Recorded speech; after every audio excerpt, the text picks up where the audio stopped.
I know you from your world-famous podcast as well, which I don't know the name of it, but it's not the current podcast, but the Dallas Cowboy podcast that you're on, that you put together. Dallas Cowboy Cheerleader. The world-famous podcast. That one's called America's Girls. Okay. For Texas Monthly. And then I do a podcast with one Nancy Rommelman called Smoke 'Em If You Got 'Em. And I also know you from the current... Is it a Netflix series, Jake, or is it HBO? Netflix. The current documentary on the Dallas Cowboys cheerleader, at least episode 1. Yeah. You are in there talking about stuff, Charlotte and not paying cheerleaders and stuff like that. I'm talking about stuff. That is, by the way, guys, when I checked this morning, that was the #1 television show on Netflix. Yeah, same here. Like, I don't know if it's just the algorithm or what, but it's killing it. Yeah. So my first question was, do they get the idea to do this because of your podcast? And are you paid any sort of consulting fee? Okay, so these are two separate questions. I mean, one is, they've been doing a reality show called Making the Team for 16 years. And it was on CMT, and it was like well known to the very small audience that watched CMT.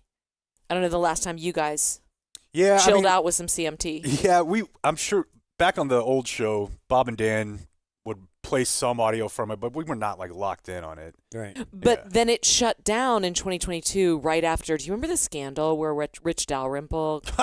Do I remember? Is how we met. My whole bit. It's been your whole career, right? Yeah. Yeah. I gotta check my notes because I feel like I was thinking this during watching this current documentary. I've only watched the first 3 episodes. Same. Okay, I do have a note that I wrote after watching them in the uniform fitting. I don't support what Rich Dalrymple did, but I understand it. Okay, I disavow this podcast.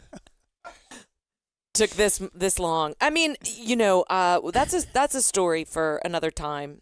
When I'm not on the podcast, please. Yeah. But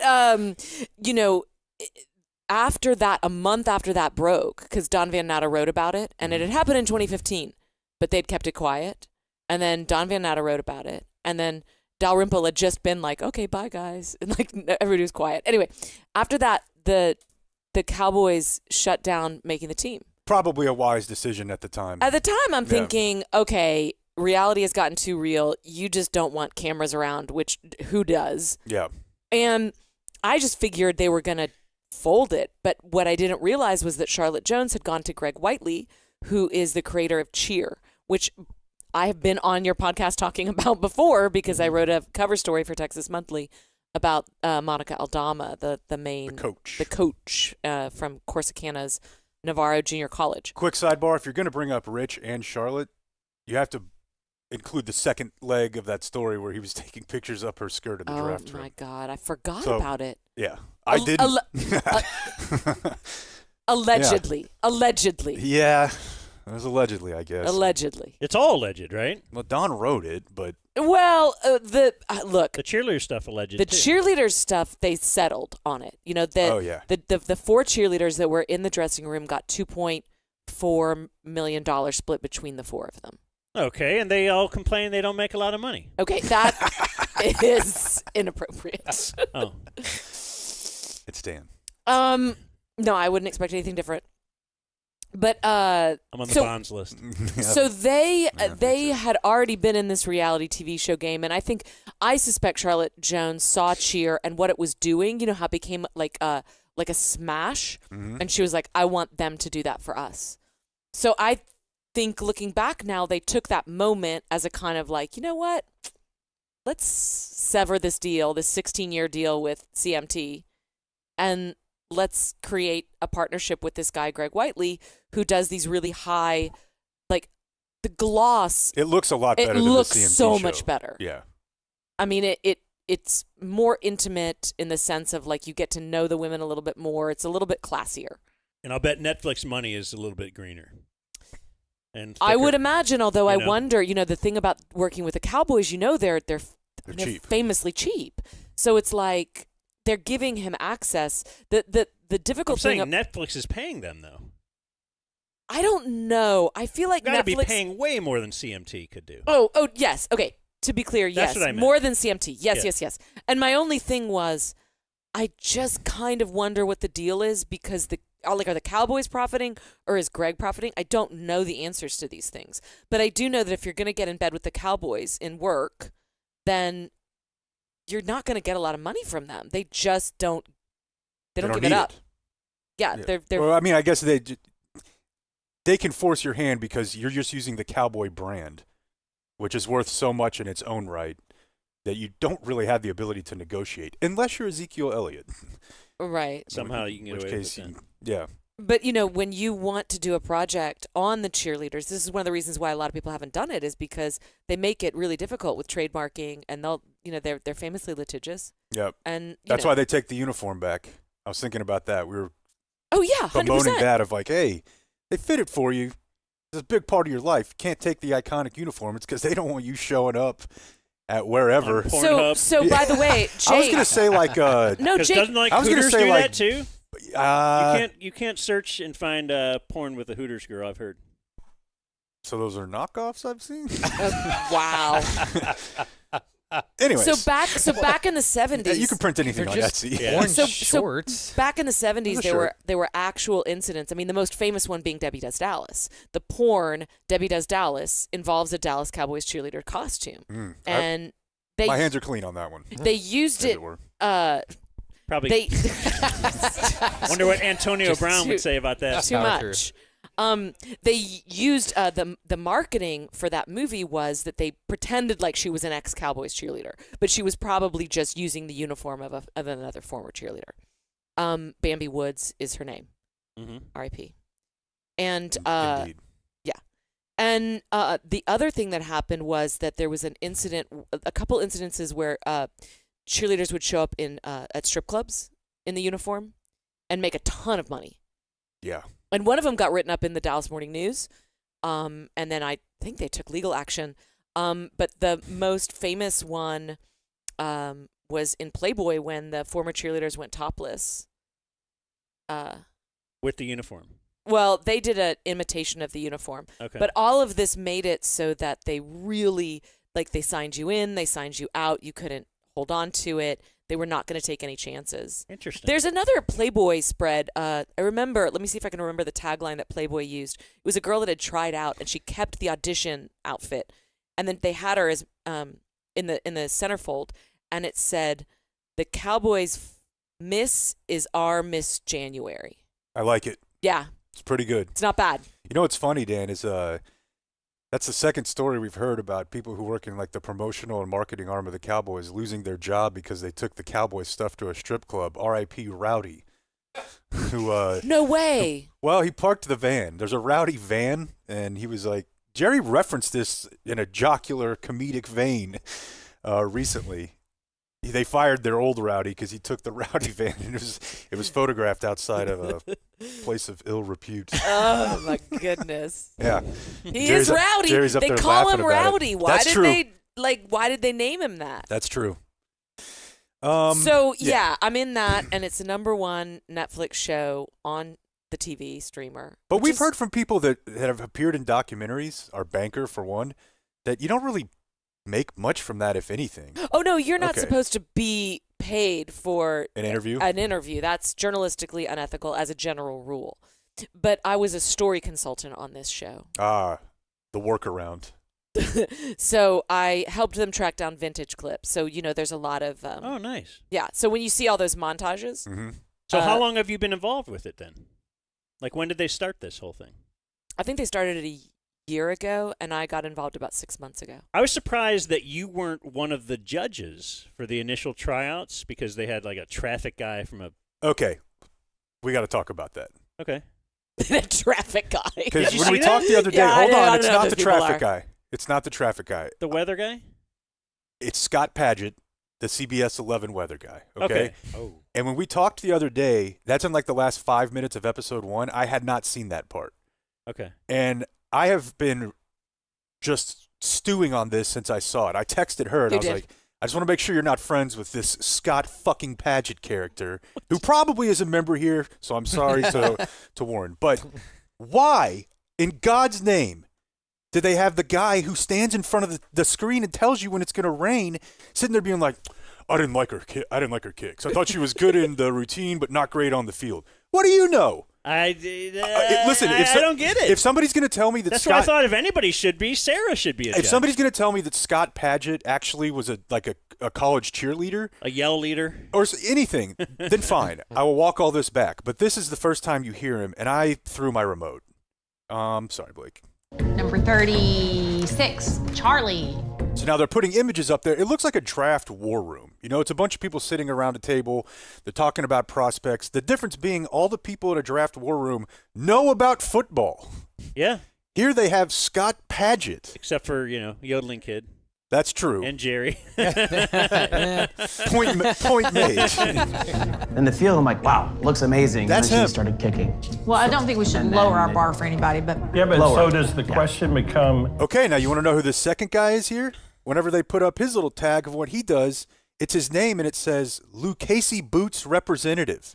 Right. So it's just somebody they have Sponsor. a marketing what I sponsorship think? agreement. He's like an Now, 80-year-old one guy dude. was like a choreographer, and you're like, oh, yeah, okay. for sure. Yeah. I think these are sponsorship partners, and as part of the deal, they work in that somebody at the place gets to be a judge. Yeah, and they have a deal with CBS 11, obviously. But if I'm Scott Padgett, I just say no. Like, what am I doing here? Would you really? I don't know. You Would might you say really? yeah. I can tell you Although what I I wouldn't felt- do. I wouldn't walk into it, despite the fact that we talk about a lot of stuff we know nothing about.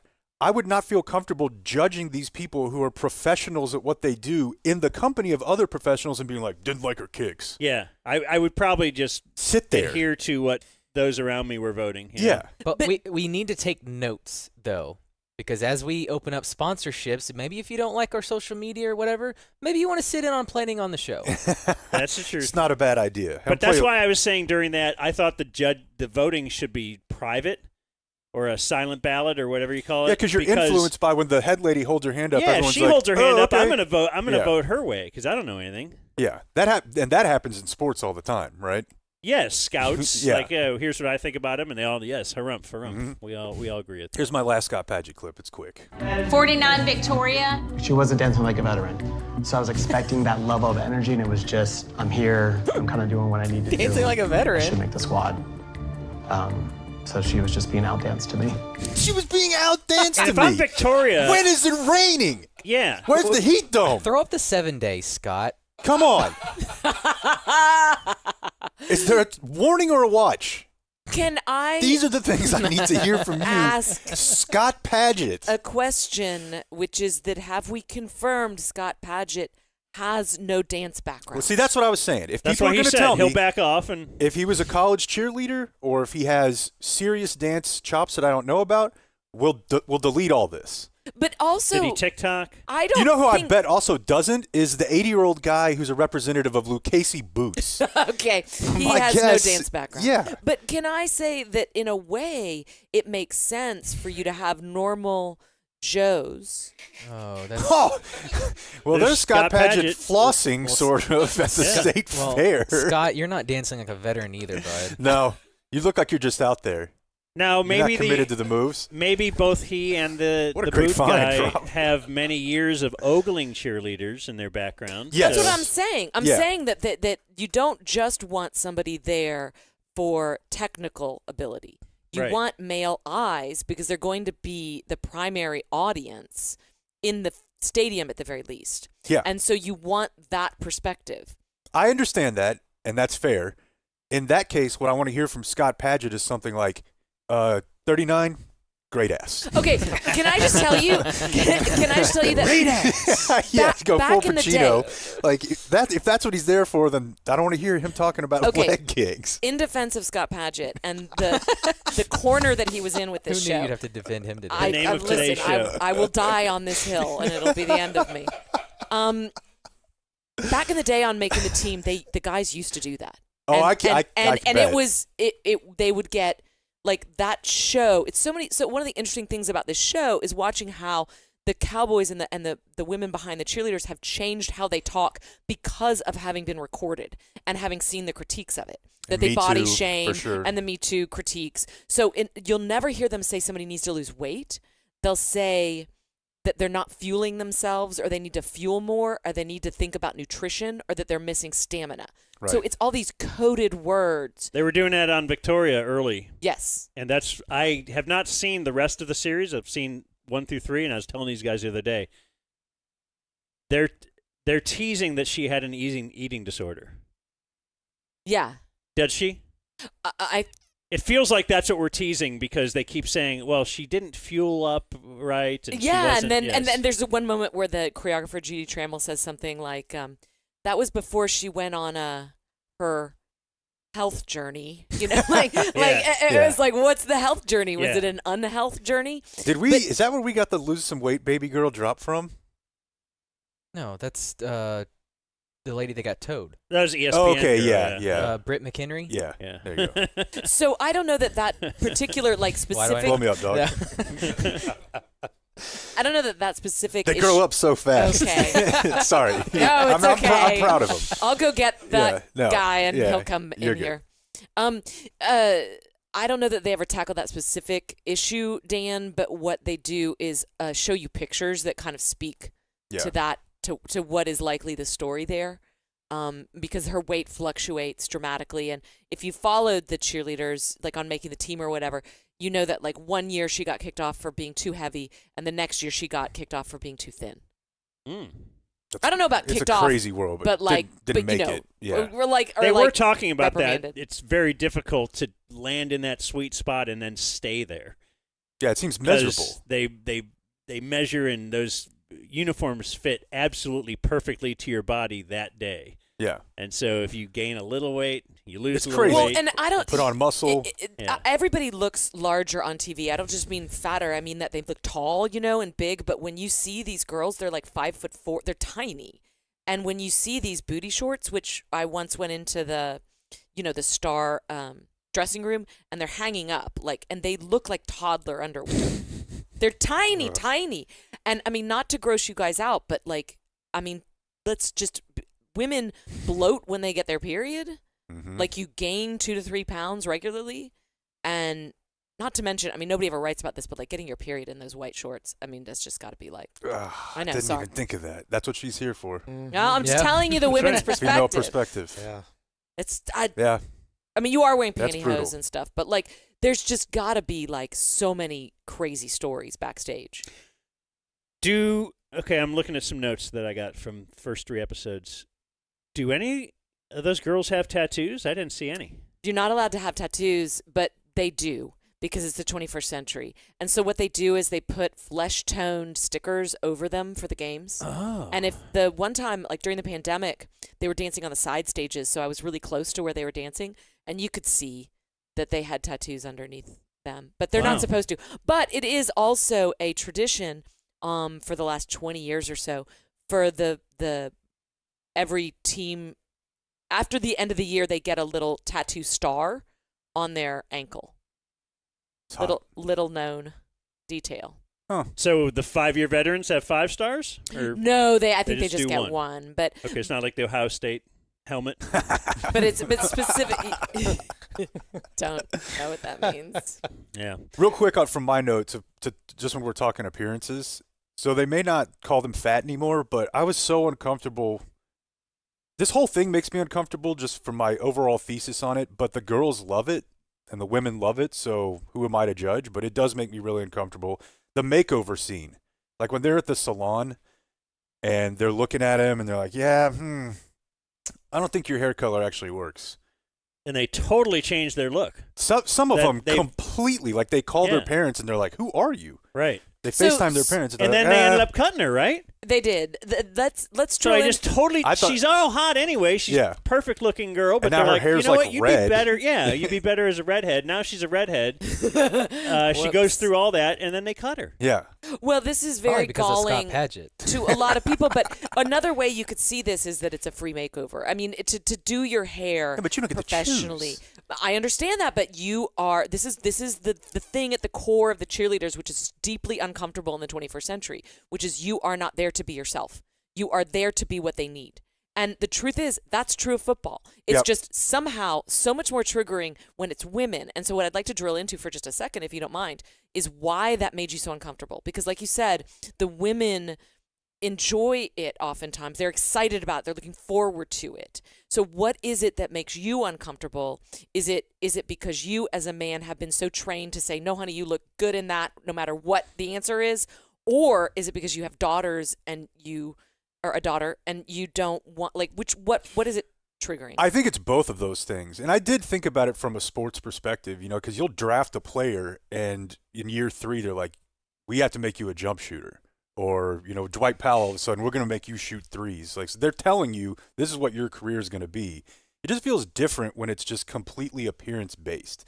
And it's partially daughter, but I think in general, I just don't love the idea that people are going to be primarily judged on their looks. It just feels like a really base societal thing that we should try to not have. But it's always going to be that way. But I mean, it's very interesting to hear like sports guys say that. I mean, I remember, weren't we talking about your uncle? Somebody's uncle was real creepy with the cheerleaders. Oh, it was Corby's. Oh, it was Corby's uncle. Yeah. Yeah. He would bring the binoculars. Yeah. Yeah. But I mean, like, if you're going to have women in very little clothing on the sidelines, and they're orchestrated to get attention and market attention for your team, they're going to have to. Does it seem like a good plan to just be like, whatever, you do you? Like we've talked about this before. I'm just uncomfortable that cheerleaders exist. Yes. Yet, like you said, women want to do it. They grow up doing it. They want to be on the sideline cheering. They love dancing and looking hot and everything. So who am I to eradicate that? Well, were either of you impressed by the actual dancing and the solo? It's incredible. Dances? In particular, the parts where they're all together on the field in practice, and they're using the yard markers. Yes. They're using the yard line markers, and they're like, all right, from the 35 to the 40, you got to be there in 2 seconds, and you're going to do it in 2 steps. No, it's insane. Even just watching, like when I walk in, my daughter does dance, and even just going to pick her up, and you walk by, and the 16-year-old girls class, I'm like, that's amazing. Like, I could never in a million years pull that off. I'm a big fan of choreography. Yeah. So when they can especially do when all that, especially when it's all together. perfectly. Yeah. Well, very one of the impressive. things I really like about these shows, this one in particular, is that it gives people a real sense of the rigor and the elegance and the grace that these women have. Yeah, they're not just out there shaking being their hot, ass, jumping around. And for 50 years, but the line we also has wonder been how much different would it be if they were just out there doing this? Is it that big of, they're going through all of this to get trained dancers and but if they just threw out a bunch of models, Hooters girls or whatever, so, just put that uniform on them, is there any difference at all? Do they sell the same amount of calendars? I don't think so. Is the Cowboys record the same? On that one, do they make the same money? No, I think it's a decent question. I mean, Tex Schramm's original idea was to hire models because he wanted beautiful women on the sidelines. And then Dee Brock, who he hired to kind of run this thing, was a model. And she was like, sorry, models don't move. So you're not going to get this thing, which is beautiful women that are also going to be lithe and, get the crowd going. So, but they end up going in that direction. They ultimately get both. I think that's owner. I think both Tex Schramm and then later Jones wanted really hot women on the sidelines. I think if women had been in charge of it, it would have been more talent-based. If you think about it, though, Dan, I mean, even strippers, not to compare them to strippers, but they're dancing, they don't just stand up there. They have to work at it. Yeah. Like, they have to actually have a routine, and they make more money because they don't just stand there and look hot. Yeah. So I think that the routine does matter quite a bit, and it's super, super impressive. When you talk about what made you uncomfortable, it made me uncomfortable that the first 2 cuts were black girls. Oh. That was a tough look. I was really only like 4 out of the 36 or 42 or whatever were black. And the first 2, yeah. Like, why not just mix it up? But that tells you something about where we are as a culture. Like, there is a moment when they absolutely never would have done that. Yeah. Like in 2021, and there's a moment, 22. Yeah. But then there was a moment when they absolutely would have, and now we're back there. But I mean, I think. But maybe we're now just basing it on Well, That's just I the think actual the defense talent. would be It used to be just based on the race. Then it was, I won't do it the because of that. overcorrection to the race. And now it's back to, all right, it's just about talent. Charlotte's daughter Oh, very pretty. is the Turk, though. Dude, You know I what the thought Turk about means? The No. Turk is the guy at training camp before cell phones that would have to go to somebody's room and say, hey, can you bring your playbook? Coach wants to see you. he was the Grim Reaper. Like the Grim Reaper, yeah. Yeah, so when you knew, oh, man, it's this guy. Like, no one wanted to see him. Yeah. Isn't it They would amazing? show that too? in Hard People like Knocks back avoid in- him. Yeah. Don't you think it's amazing when the girls come in there, like the Grim Reaper has gotten them, and then they sit down and they're like, "Hi," and you're like, "You're getting You know cut. what you're you here know for. You're getting you didn't cut." invite her in there, and they're like, "Hey, first of all, we all think you're just adorable." Oh, thank you, Thank you. She's the special projects officer. Oh my God, the Dallas there's so Cowboys. many Jones kids with fuzzy titles. Man, I So want many one of of those. I want a fuzzy title. What do you want to be, bud? Just not I want a broke? fuzzy title and then $1 billion, parachute. Maybe it's not just the title. Then this is the piece of audio I wanted to play for you guys from episode 2. It is during cuts. Here's our concern. Yes. It's your kicks and your flexibility, and your flexibility and your kicks, and your Yes. kicks and your flexibility. Yes, ma'am. And we will be making cuts throughout this very rapid next set of weeks, and that's where we are. Yes, ma'am. You're not in our top 36, and it is in the category of high kicks. Our experience is that there won't be enough time for your kicks to be game ready for our show. I believe I can get there for you all. And then they always have the I try to talk myself into. We you're don't drowning. know that yet after 3 days of training camp, to be honest with you. We don't think you'll be ready for this team. I know I can do it. Oh, I think know you I can do it. I can, don't. yeah. You know what? That's- Also, just the fact that they have a training camp. So You it's know- not the first cuts aren't the cuts. So it's they cut them down to like 44, and they're like, well, okay, now we'll go do training camp, and we'll cut you throughout this. It's brutal, man. By the way, one thing that's not discussed in this is unusual in professional cheerleading. Most places don't have this protracted training camp experience, and they're not getting paid. Yeah. Okay? So we see these girls staying at the Gaylord. I don't know how that happened.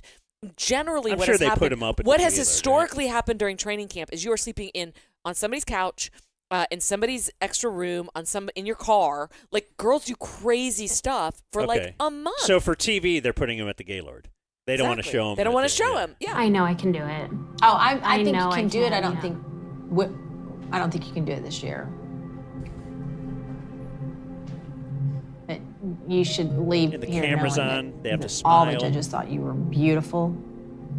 There's Try not this to cry. kick and Except split for part pageant. of the job that needs to also happen. Look, basically, the weather guy thought you sucked. Yes, ma'am. Wait, listen. I held my tears this entire time.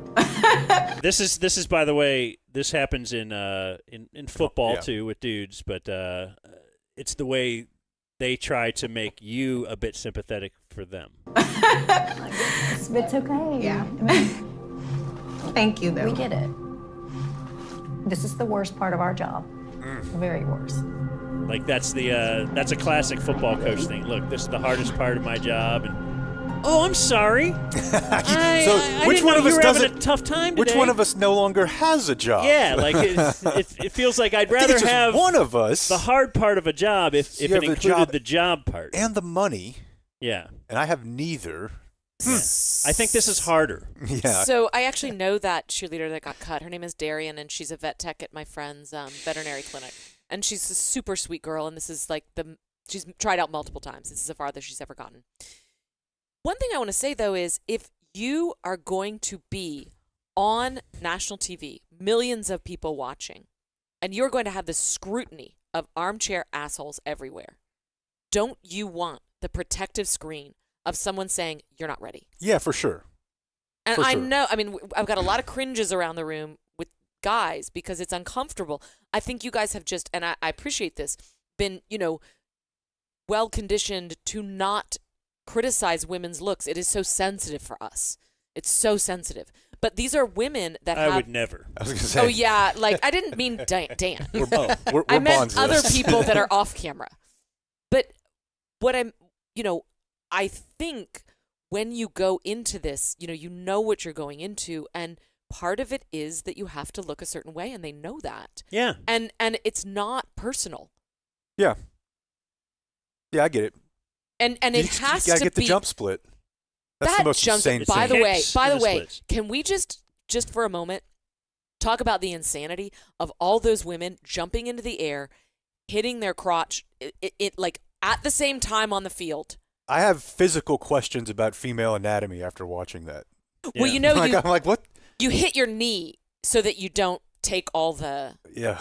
Yeah. So you hit your knee scrapes and bruises. Yeah, I guess they did mention episode that. 3 dealt a lot with the injuries and. Oh yeah, girl said she had 12 orthopedic surgeries in 6 years. Yeah. So basically, I have to use a walker now. So between the jump splits, which really can pop your, they're bad on your hips, and the hair flipping. You see a million hair flips in that, but you don't think about like what that does to your back.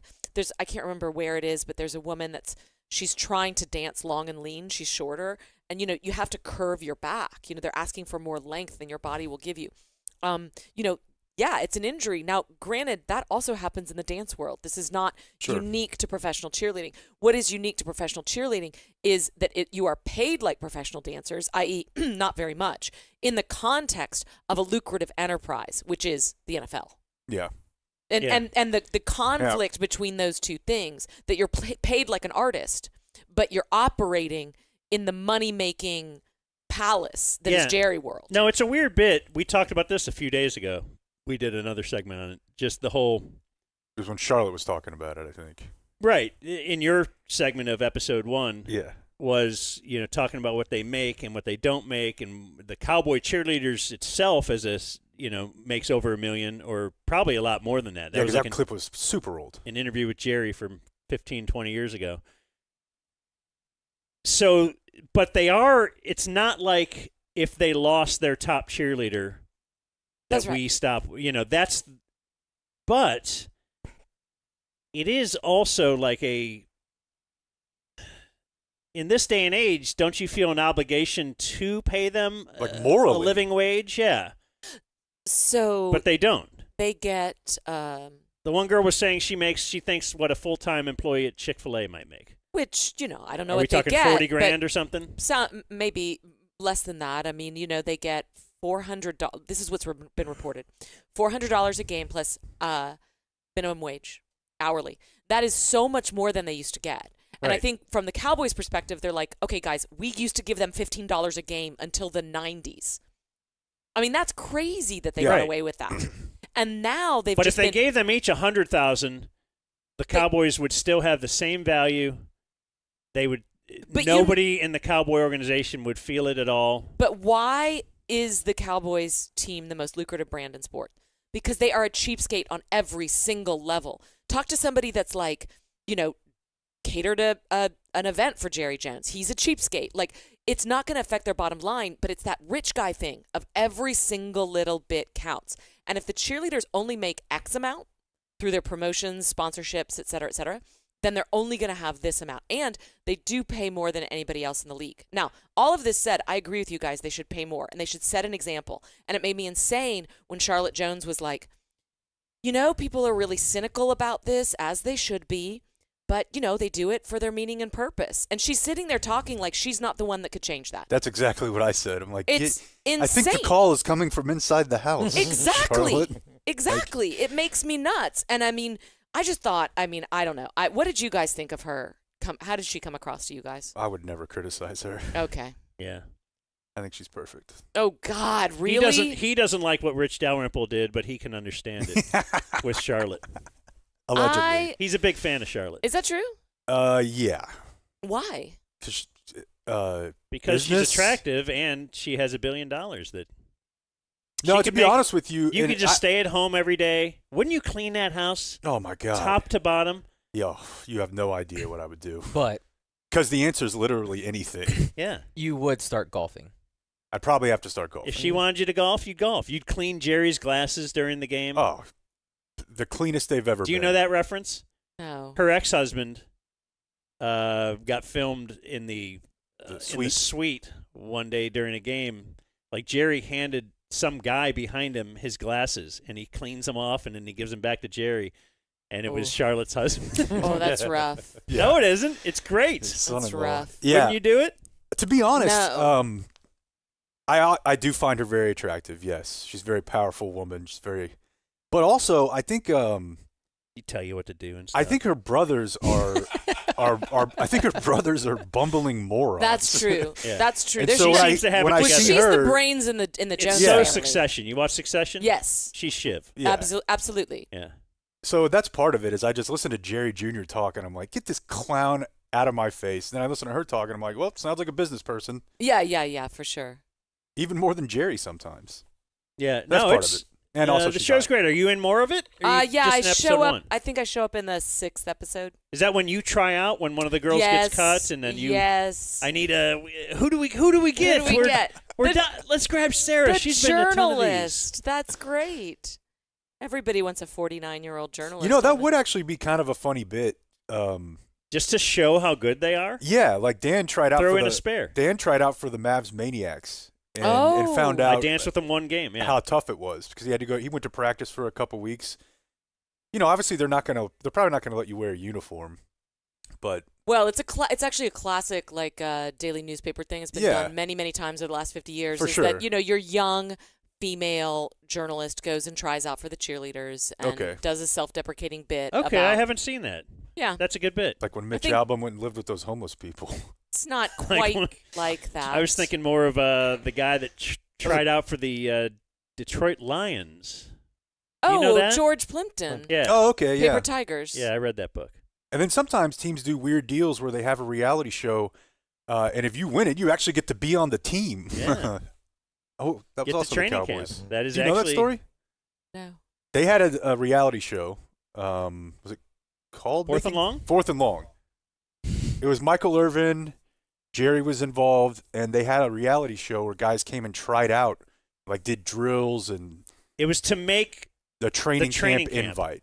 you would be the final player at training camp. No Yeah. way. So and they then invite how, 88 to training camp? Yeah, 88, 90, and the guy who won Got the last spot. made the practice squad coming out of camp. And then a couple people got hurt. Jesse Holly, we're speaking of, and he actually played in several games by winning a show that was on like FX. And he ended up with a game-winning catch once. He And had to read. yeah, and now he's really good friends with Jake because they both spoke at a class together. He unblocked me. Oh, that's right. He had blocked you on Twitter for some reason. Yeah, it turns out he's funny too. Yeah. Is Jesse Holly funny? I mean, He had one funny He had tweet. a funny tweet that he deleted, and I was like, why'd you delete it? And then he blocked me. Oh. It was a funny tweet.